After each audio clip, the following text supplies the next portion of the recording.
Claire was on her knees in the dirt, gasping for breath, her body broken and bleeding. Her torn white blouse clung to her skin, soaked with sweat and blood. Her face was strewn with dust and tears. The hot wind howled across the empty plain, but nothing could cover the sound of her sobs. She was only 26, but in this moment she felt 100 years old. Her ribs ached where boots had struck. Her hip burned where steel had cut. Every inch of her body screamed in agony. Cole and Mason had left her to die. They wanted her land. They wanted to wipe her family name from the frontier. When she refused, when she fought back with everything she had, they beat her until her body gave way. They laughed as she fell. They called her stubborn. They spat on her face before riding off, certain she would never rise again. But Clara had risen. Her legs were weak, but her will was stronger. She staggered through the wilderness, each step driving splinters of pain through her flesh. The sun scorched her back. The ground tore at her knees, but she would not stop. She would not let them win. Her mind replayed the nightmare. Cole's hand shoving her into the dirt. Mason's cruel laugh ringing in her ears. The sound of her blouse tearing. The crushing weight of fists and boots. She had clawed at their faces. She had fought until her nails broke and her blood stained their shirts. But they were stronger. 2 men against 1 woman. No one came to help. Now every bruise was a reminder of her defiance. Every drop of blood was proof she had not surrendered. And yet alone on this empty plain, she could feel hope slipping away. The world spun around her. Her vision blurred. Her lips cracked from thirst. She whispered to herself again and again, "Not here. Not like this." But her voice was fading. She dropped to the ground, her knees sinking into the dry grass. Her hands clutched the ragged cloth wrapped around her waist, desperate to keep her dignity intact. Her breathing grew shallow, her body trembled, her swollen eye half closed as she looked at the horizon. Then she saw him, a rider in the distance, a horse galloping across the plain. For a heartbeat, she thought the devils had returned to finish her. Her stomach turned to ice, but as the figure drew closer, she saw something she did not expect. Not cruelty, not violence, but concern. The rider stopped. He leapt from his horse and rushed to her side. He was older, his face marked by years of labor under the sun. His voice was deep, urgent. "Hold on. You're safe now." Claire could not trust so easily. Her lips trembled. Her voice was barely a whisper. "Take the cloth off," Ethan froze. He had seen wounds before. He had seen cattle torn apart by wolves, men torn apart by bullets. But nothing prepared him for this. As he lifted the tattered fabric at her waist, his jaw locked tight, his breath caught in his throat. Her body was covered in bruises, cuts, and burns. Every mark told the story of cruelty. Every scar cried for justice. Clara's eyes locked onto his. She was broken, but her spirit burned bright. She was not asking for pity. She was demanding to be believed. The rancher's heart pounded as the desert wind roared around them, and the question that now burned in both their minds was clear. Would he stand by her side and fight for truth? Or would he ride away and let evil reign free? Ethan kept staring at Clara's wounds, his stomach turning heavy. This was no ordinary fight. This was cruelty, plain and simple. He pulled a canteen from his saddle and held it to her lips.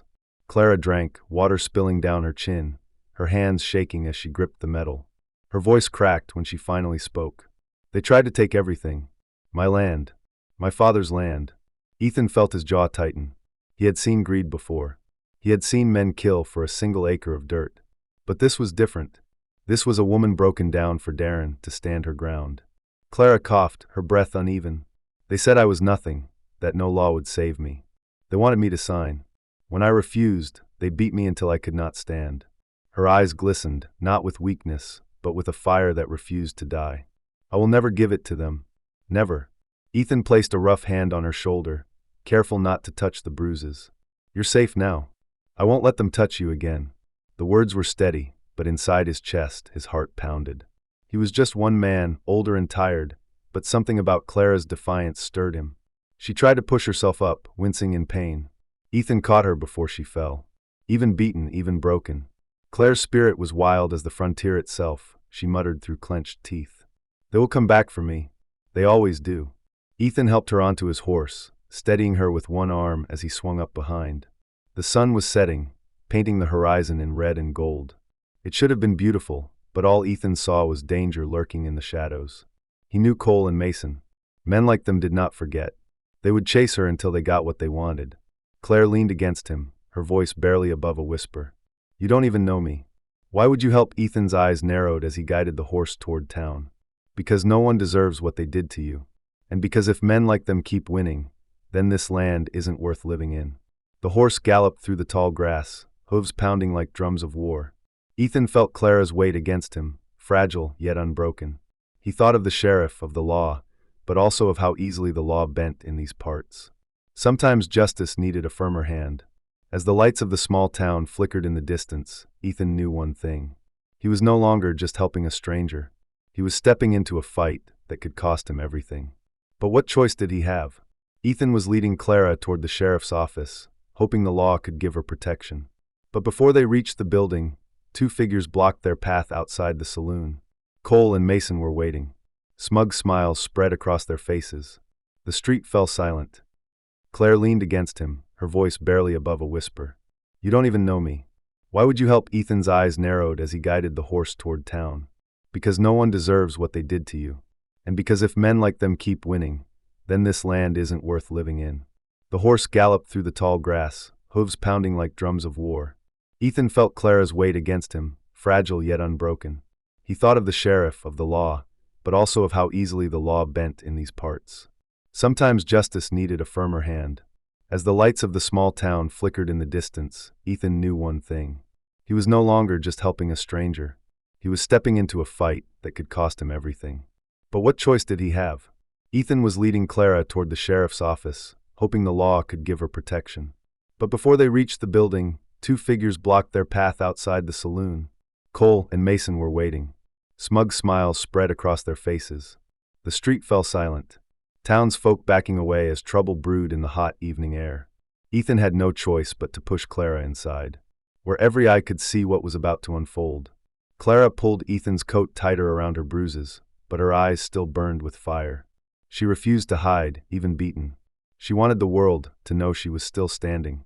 Ethan was just about to step outside when the doors of the saloon creaked open. The room went quiet. Cole and Mason strolled in, their smirks spreading like poison. They spotted Clara immediately. Well, look at that, Mason sneered. The girl still breathing, Ethan rose to his feet, fists clenching, ready to shield her. But before he could, Clara stood, her body swayed, her legs unsteady. Yet her eyes locked on the men who had tried to destroy her.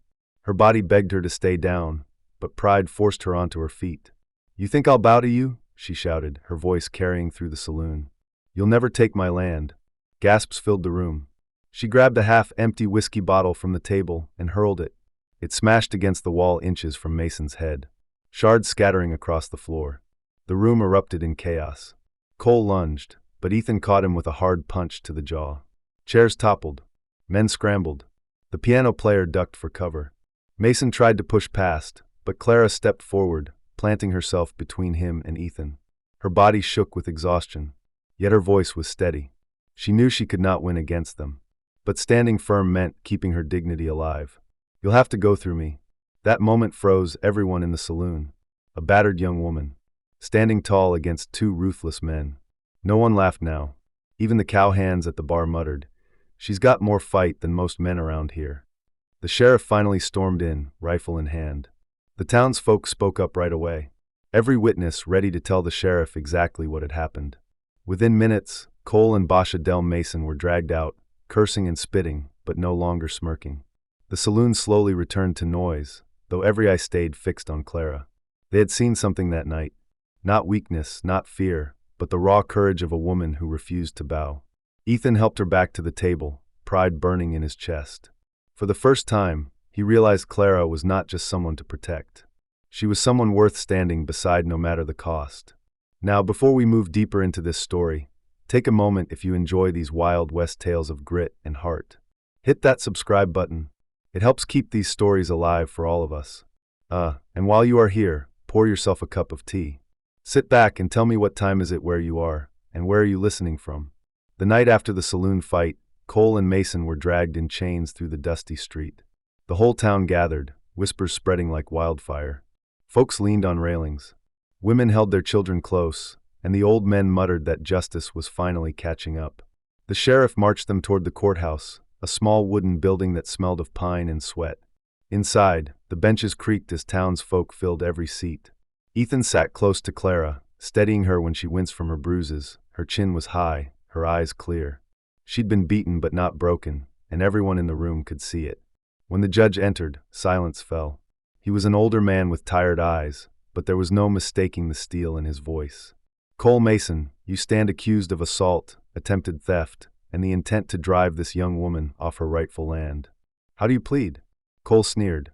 "Not guilty." Mason smirked beside him, confident as ever. But the sheriff stepped forward, his words ringing loud.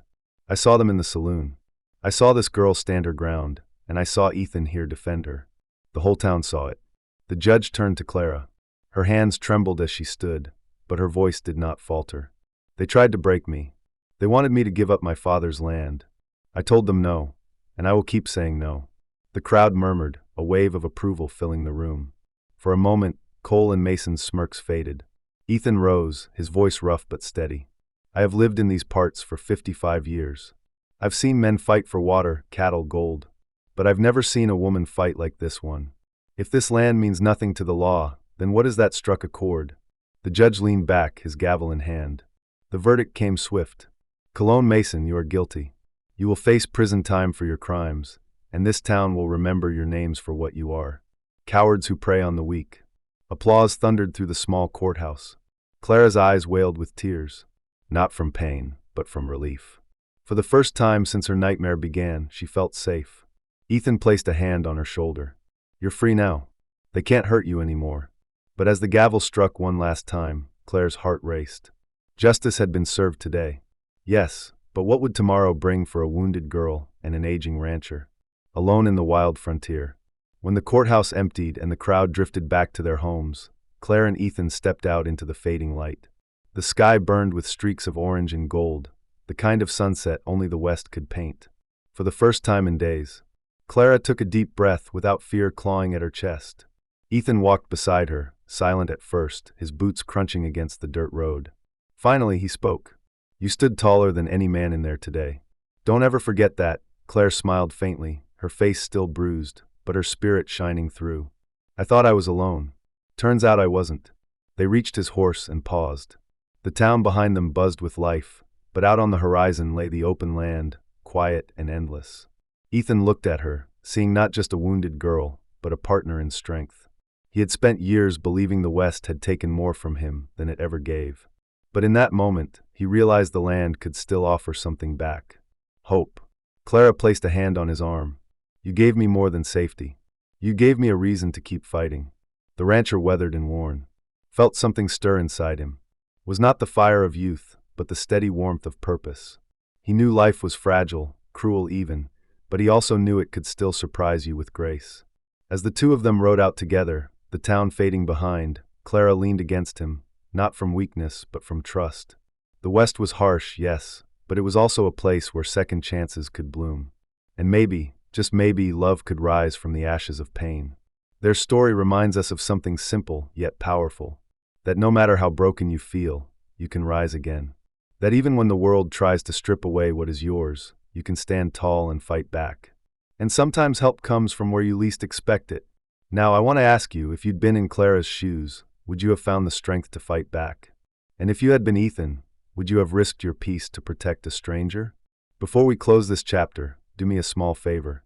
If this story touched you, hit the like button and subscribe so you never miss the next tale. It helps more than you know, and it keeps these Wild West stories alive. And while you listen, take a sip of your tea. Sit back and tell me, what time is it where you are, and where are you listening from? Because in the end, stories are not just about the past.